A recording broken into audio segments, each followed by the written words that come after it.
Bonjour, aujourd'hui une réflexion à partir de la paracha de Toldot. On a une histoire assez étrange entre Yaakov et Esav. Et Rivka, la maman, euh, essaye de trouver une ruse afin que Yaakov soit béni à la place de Esav. Tout le monde connaît l'histoire. Et effectivement, c'est ce qui va se passer. Yaakov va se déguiser en Esav. Yitzhak ne va pas s'apercevoir de cette, entre guillemets, supercherie. Et Yaakov va obtenir de cette manière les bénédictions. Alors, selon la lecture du Sefer HaZohar dans Parashat Toldot, en fait, il faut savoir que Yaakov doit obtenir ses bénédictions par ruse parce que il devra ruser dans la nuit de l'exil. Yaakov représente une dimension, comme son nom l'indique au niveau étymologique, la dimension du talon, de la ruse, Barakev ou Mirma. Et donc c'est par ruse qu'il doit obtenir ses bénédictions. Voilà déjà une première lecture, une première explication de pourquoi obtenir ces bénédictions de cette manière. On se rappelle d'une deuxième chose, le Maharal de Prague enseigne que Esav vient de la racine de Asso, le monde qui est fait, le monde du présent. L'intérêt de Esav, puisqu'il va vendre, et on va le voir aujourd'hui, son droit d'aînesse pour un plat de lentilles. Donc ce qui l'intéresse symboliquement, c'est avant tout le présent.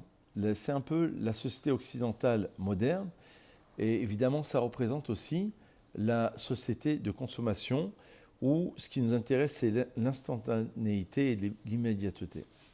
Alors que Yaakov, d'après le Maharal, il porte en lui la lettre Yud, Yaakov, qui est la première lettre du tétragramme, ou alors la lettre qui indique le futur. Lorsqu'on veut conjuguer un verbe à la troisième personne, en hébreu, au futur, on doit placer la lettre Yud. Donc c'est celui qui se projette dans l'avenir. On a donc deux modèles, deux visions, deux idéologies, deux cultures, deux nations et surtout deux religions qui vont apparaître dans l'histoire. Celle de Esav, qui représente l'intérêt du présent, et celle de Yaakov, Israël, qui va devenir Israël. Mais le Zohar pose la question en disant comment se fait-il que Yitzhak, le père qui va bénir ses enfants, ne se soit pas aperçu que Yaakov s'était transformé en Esav. Et il pose la question, il dit justement, il pose la question de cette manière, comment Yitzhak ne voyait-il pas les mauvaises actions de Esav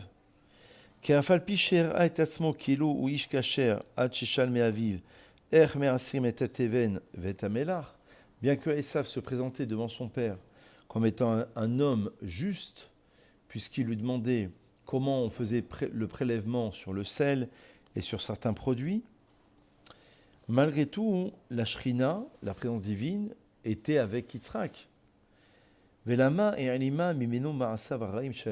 Pourquoi la Shrina lui a caché à ce point les mauvaises actions de Esav, à tel point que Yitzhak souhaitait le bénir, alors que c'est Rivka, encore une fois, qui va opérer toute une ruse afin que ce soit Yaakov qui soit béni à la place d'Esav.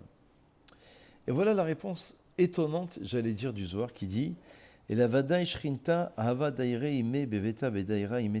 certain que la Shrina, la présence divine, reposait avec Yitzhak dans sa maison. Avalo dere le begin d'itbarer Yaakov belodate. Mais la Shrina, la présence divine, ne lui a pas fait savoir à Yitzhak les mauvaises actions de Esav. Quelle en était la raison? Écoutez bien. Afin que Yaakov soit béni sans passer par l'assentiment de Yitzhak, qui est le din. Yitzhak, c'est le din.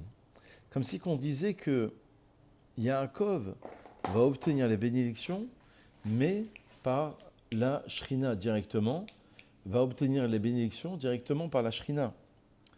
Midato chez la Kadosh Baruch Hu.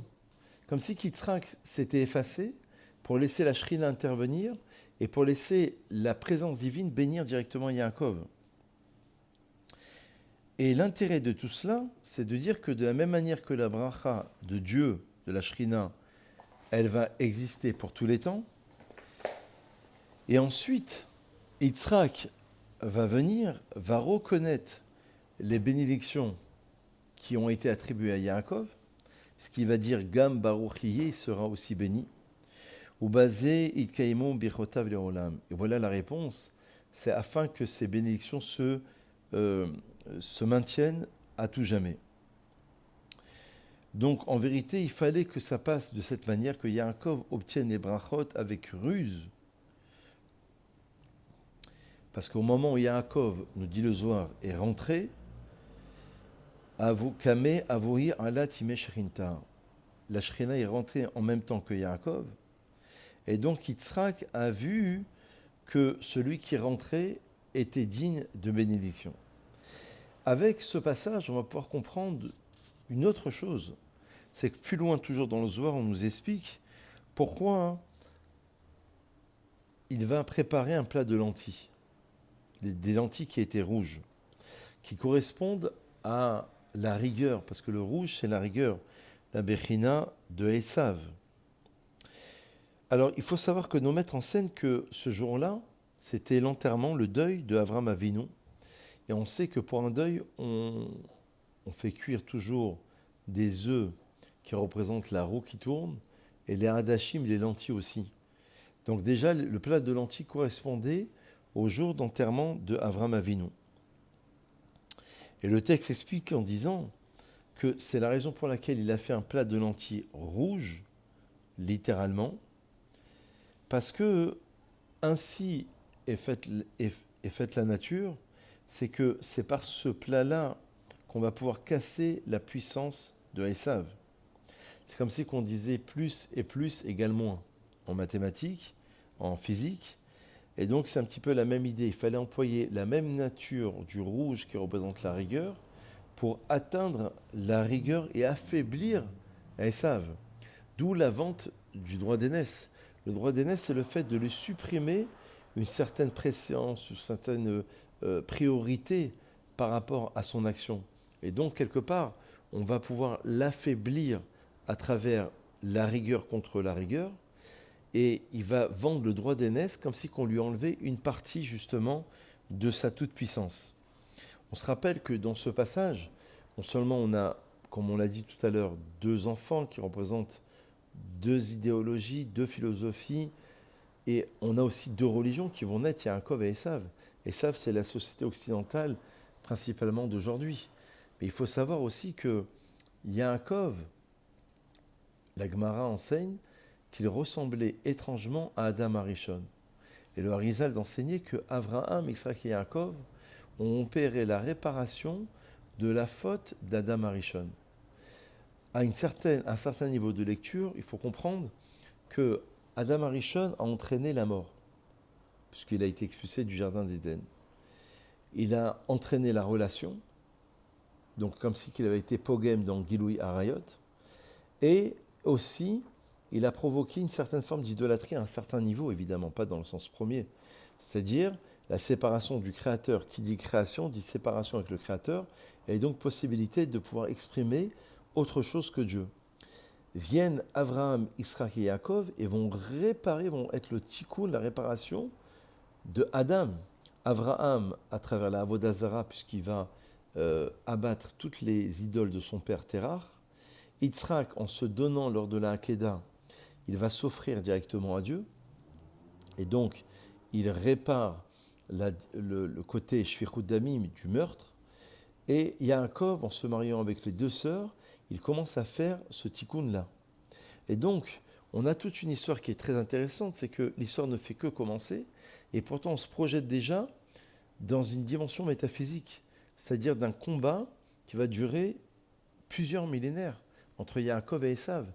La nuit du combat, on le reverra dans le parashat de Vaishnar si Dieu veut, mais entre Yaakov et Esav, représente la nuit de l'exil, et le matin, le jour, représente la dimension messianique.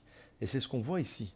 Au début de l'histoire, Yaakov doit lui proposer un plat de lentilles pour lui enlever sa toute-puissance de la Gvora, doit lui reprendre ce droit d'aînesse pour l'affaiblir, littéralement, et il commence à opérer une certaine forme de tikkun.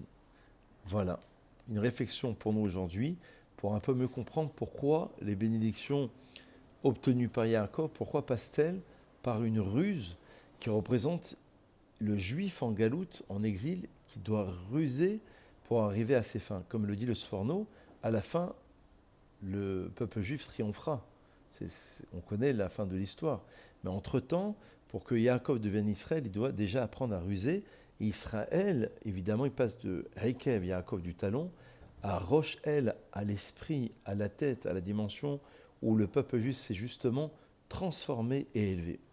Bonne réflexion et à très vite.